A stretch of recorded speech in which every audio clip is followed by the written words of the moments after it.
Well, what do we have here? A closed-loop liquid cooler from EVGA.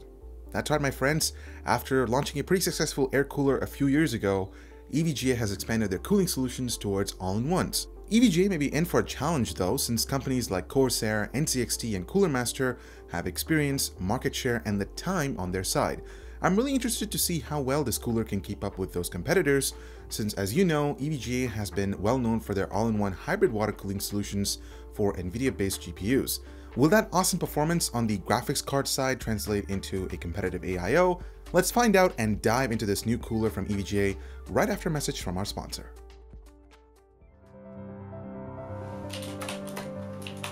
You can only rely on the pro to do the job, with every keystroke satisfying like the millions before it.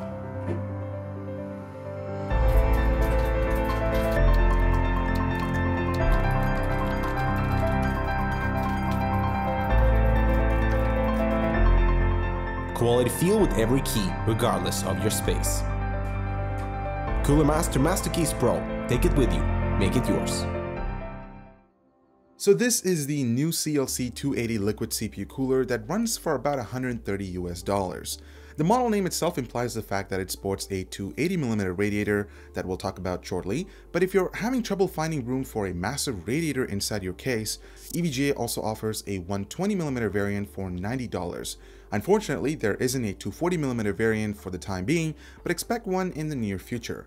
Pricing for the 280mm cooler lies right in between Corsair's H110i GT and NZXT's new X62, both of which are 280mm liquid coolers. Now on paper, the CLC 280 certainly looks to be a powerful cooling solution as it offers a massive 280mm radiator that's just 27mm thick, two large custom 140mm fans, and a well-built custom EVGA branded water block / reservoir combination unit.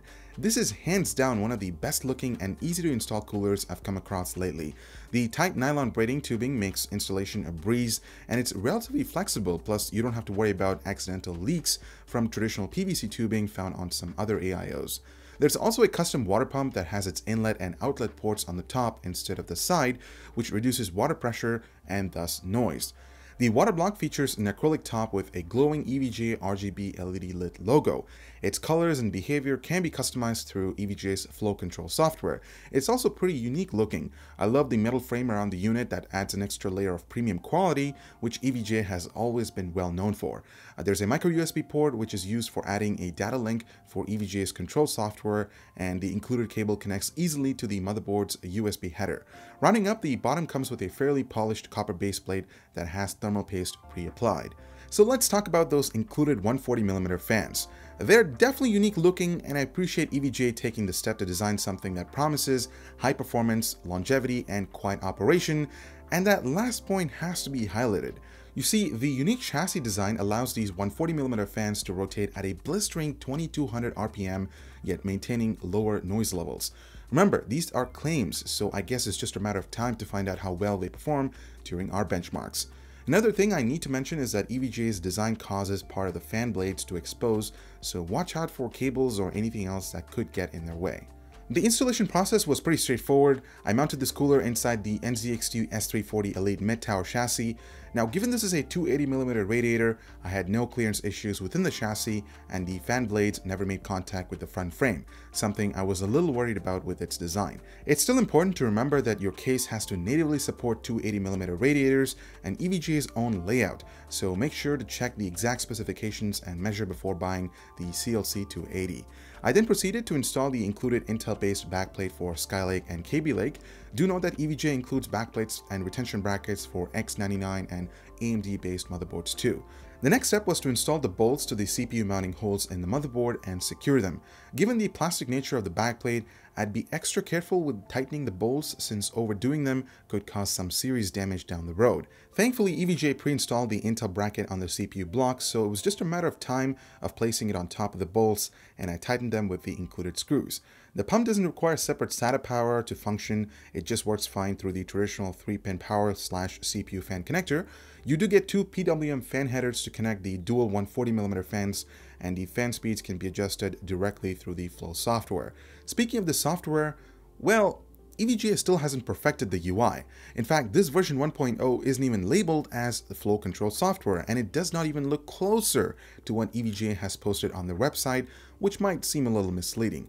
Either way, it looks pretty basic with appropriate controls for fan speed, LED lighting control with different effects, and different profiles to store within the system. You'll also be able to find real-time coolant temperature and fan RPM readings alongside a visual fan curve if you'd like to configure your preferred setting.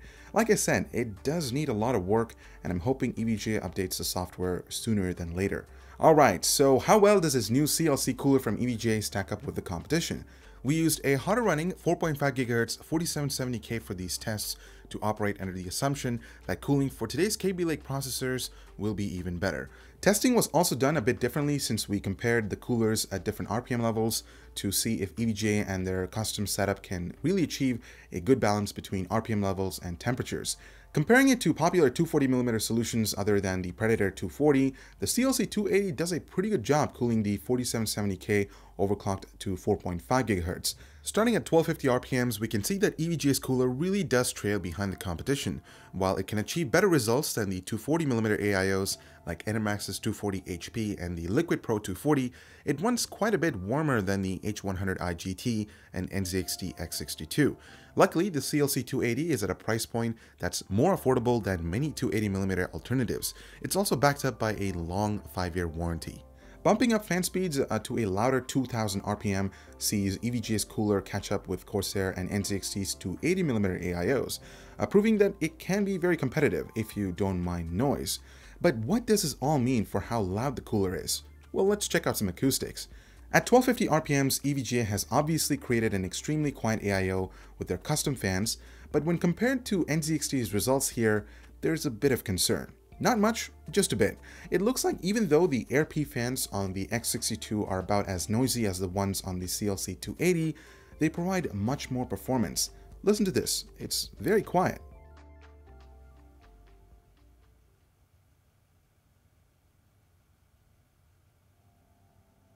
And what happens at 2000 RPM? Here, where the CLC 280 provides its best competitive cooling performance, it also becomes much louder than the X62. Meanwhile, on the positive side, it does remain quieter than Corsair's H110i GT and many of the 240mm coolers. Let's have a listen here too.